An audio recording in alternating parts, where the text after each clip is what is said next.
Your sensor has a 12-hour grace period at the end of the session. You'll get alerts letting you know your sensor session or grace period will end. The grace period gives you time to replace your sensor when it's convenient for you.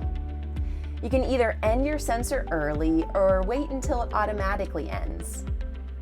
To end your session early, go to Menu and select Replace Sensor if you want to start a new sensor immediately, or Stop Sensor Session if you want to stop the sensor without starting a new one.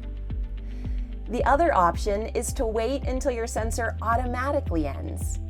At this point, the receiver will tell you it is time to start a new sensor.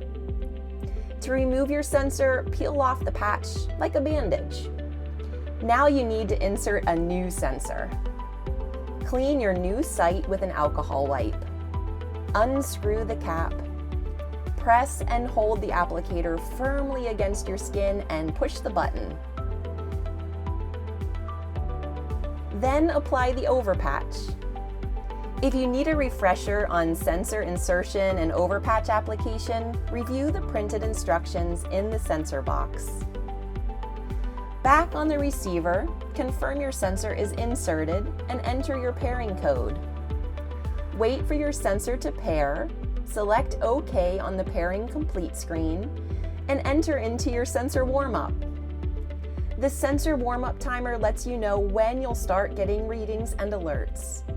And that is how you replace your sensor.